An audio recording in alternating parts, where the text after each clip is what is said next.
কাজ করেছি।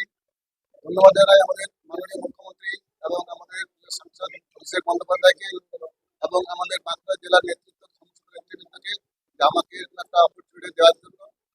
আমি আমাদের মাননীয় মুখ্যমন্ত্রীর কর্মকাণ্ডে ইমপ্রেসড এবং ওনার যে নীতি, ওনার যে আদর্শ বাংলার জন্য, বাংলাকে রক্ষা করার জন্য আমরা বিগত দিনে দেখেছি যে আমরা সিঙ্গুর আন্দোলন থেকে শুরু করে এসআইআর পর্যন্ত মানুষের পাশে থাকা, মানুষের হয়ে কাজ করা, বিভিন্ন রকম যে প্রকল্পের মাধ্যমে মানুষের সঙ্গে থেকেছেন, সেই জন্য আমি ওনার কাজে মুগ্ধ এবং আমি একজন তৃণমূল কর্মী হিসেবে একজন থাকতে চাই।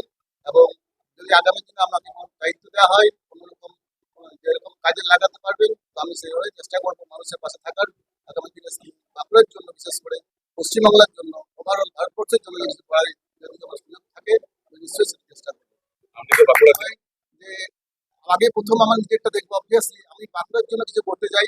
বাঁকুড়ার জন্য যেটা আমার, আমি যদি দায়িত্ব পাই, চেষ্টা করবো বাঁকুড়ার এডুকেশন এবং শিক্ষা ব্যবস্থাকে একটু যদি আমি আপলিমেন্ট করতে পারি, যদি আমাদের সরকার আমাদের ব্যাকআপ দেন, আমি চেষ্টা করবো যে বাঁকুড়ার শিক্ষা ব্যবস্থা বিশেষ করে প্রাইমারি এবং আপার প্রাইমারি লেভেল, যেটা আমাদের জাতির মেরুদণ্ড, সেটাকে আমরা চেষ্টা করবো একটু যদি এগিয়ে নিয়ে যায়। এবং বাঁকুড়ার স্বাস্থ্য ব্যবস্থা, বাঁকুড়া মেডিকেল কলেজ অনেক 100 বছরের পুরোনো মেডিকেল কলেজ, কিন্তু আমরা দেখেছি আমাদের দেখতে লাস্ট 20 বছর 30 বছরের মধ্যে বাঁকুড়া থেকে দুর্গাপুর পর্যন্ত, দুর্গাপুর সিটি আমাদের থেকে স্বাস্থ্য ব্যবস্থা অনেক এগিয়ে আছে।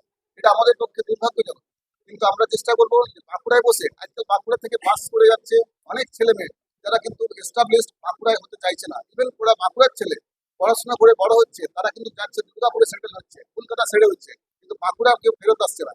তার প্রথম কারণ হচ্ছে ছেলে মেয়েদের এডুকেশন, দ্বিতীয়ত হচ্ছে যে স্বাস্থ্য ব্যবস্থা। শরীর খারাপ হলে যে দেখাবো একটা ভালো স্বাস্থ্য ব্যবস্থা, সেটা কিন্তু বাঁকুড়ায় এখনো অভাব আছে।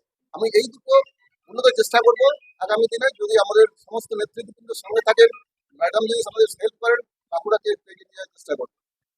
বাঁকুড়া জেলার বিশেষ চক্ষু চিকিৎসক, বাঁকুড়া জেলার সুনামের সঙ্গে অনেক কাজ করেছে, বড় হাসপাতাল করেছে, বহু মানুষের বিনা পয়সায় চিকিৎসা করে, সুনাম আছে বাঁকুড়া, পুরুলিয়া, ঝাড়গ্রাম, বিভিন্ন জায়গায়।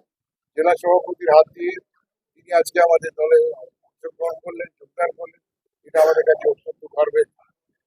আমরা এইরকম একজন মানুষকে চাইছিলাম যে মেডিকেল কলেজের সঙ্গে যুক্ত, সারা বাংলার স্বাস্থ্য দপ্তরের সঙ্গে একজন ডাক্তার যদি আমরা পাই, তাহলে আমাদের আগামী দিন সরকারের পক্ষে অনেক সুবিধা হবে। বাঁকুড়া জেলা তৃণমূল সাংগঠনিকের পক্ষ থেকে যে আমাদের এই তৃণমূল কংগ্রেসের পরিবারে আজকে ডাক্তার অনুপ মণ্ডল আমাদের পরিবারের সঙ্গী হতে চলেছেন, এবং তার সাথে সাথে জানাই যে উনি আমাদের বাঁকুড়া জেলার সমস্ত গ্রামে যেভাবে পরিষেবা দিয়ে চলেন, উনি সামাজিক কাজ আগের থেকেই করে থাকেন। তার সাথে সাথে আমাদের তৃণমূল কংগ্রেসের পরিবারে উনি জয়েন করলেন, এবং তৃণমূল কংগ্রেসের পরিবারের হয়ে তিনি গোটা বাঁকুড়া জেলা নয়, সমস্ত জায়গাতে তিনি কাজ করবেন, এবং আমাদের পরিবারের পক্ষ থেকে তিনি থাকবেন, এবং আমাদের 2026-এর নির্বাচনে তিনি দলের হয়ে প্রচার করবেন এবং দলের সাথে থাকবেন এবং দলের হয়ে কাজ করবেন, এবং দলের তিনি আমাদের সৈনিক হিসাবে থাকবেন। প্রত্যেককে আমি ধন্যবাদ জ্ঞাপন করি।